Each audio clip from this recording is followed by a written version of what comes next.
Hello ma'am punamukpu karamjari ma'am nungairamgani khalli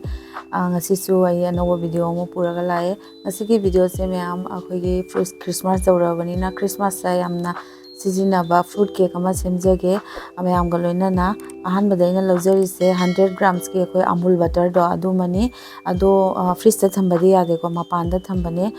room temperature ne bako aduga aina akhoigi khutna odnabagi weeks to ado weeks thuna su yai adu matam katang changi ko aduga aina matam se yang nabagi haina ai electric ki hand beater na te bit tawba hujare ko aduga keno se hafet bit tawro matungda aina normal chini duni ko akhona dum jumda sijinabado ado grinder da half cup lawraga aina grind tawthokjare aduga half cup ai butter haziki butter mixture da ai chini hapchanjare hapchalaba matungda ma'am phajana ai mix tawraba matungda amuk engminarasi ma'am su sigi aina hawriba dry cake se ma'am yumda amtang try tawga yengbiyo yam hawbani Christmas matamda khangde ani New Year matamda mina koirakpa matamda ne ko akhoigi mapandai leiraga pijabai muta se yamna healthy su oiba potni ko aduga mida packing tawraga su wrap phajana wrap tawraga su gift piba yai ko ma'am Christmas matamda especially IDP yeba ko aduga ma'am butter ga aduga idu chini ga se phajana mix tawra matungda yerum ani ka hapchanjare aduga phajana ai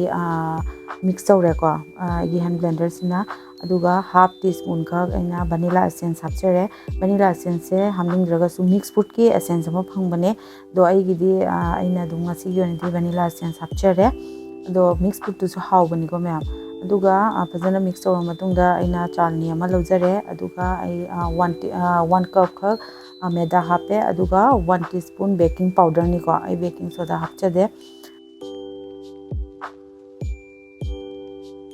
baking powder na oina sijinai aduga aina mix fruit se ai hapto se maida khara lawraga mix tawjare aduga mix tawbai maram se ma'am makhada pura maida sina mix tawdraga di akoi dry fruit sing se makhada changini aba adu hajikti sumai magi maphamda marakta akoi mayai daga sum tawraga phajana leigani aba ko maida sina totlawraga di adu ma'am phajana totle adu mahi khatang wale ko ai gise 1/4 cup khak aina sangom de hapchanjare aduga mahi se mu yangminasi kyam thik ohendoino aido ma'am sumaina oidoini ko mahi se adu sigi matang siga ai ngasai aina maida totla thamba dry fruit singdo adu hapchanjarage aduga ai phajana mu mix tawrage mix tawre ko ma'am aduga ai tin ama loaf akhoi loaf tin duni ko aduma ai gi leibagi aina se dum haujarage leitraga di akhoi tengot macha yumda dum sinaba natraga cup kumbada su sum hauba yai ko ma'am ma'am ai keno se batter se dry cake ki batter se ma'am su yengbiyo yamna su mahi langde yamna su akhoi gi thick oide ba ko sumaina oidoine magi chang se mahi gi chang se ko ma'am to aina hariba quantity siga ma'am am try tawga yengbiyo soidana maki ma'am yam hawbani dene to ma'am phajana mamai se ina mana halle ko ado mana halo matungda Christmas nina kitang colorful red green sumba se ina kitang decorate tawre ko do ai se igi decoration loijare aduga ina ngasidi ai OTG da oina hojage 180 degree da ina 10 minutes preheat tawre adugi matungda ina 30 minutes ai 180 degree da bake tawdoini ado OTG leitraga di natraga haunindraga di khangda natraga cooker da haubiyu kaimda khenaba leitabani ko aduga minutes 30 minutes ga moina 40 minutes gumba changbane akoi ki gas ta hubase ma'am ai gi se yare 30 minutes matungda ado ai toothpick namtang try tawraga yengjare pura clean oire ko aduga minute 10 muk phina kupsalaga thambiyo ma'am ihang hangna akoi inghalini aina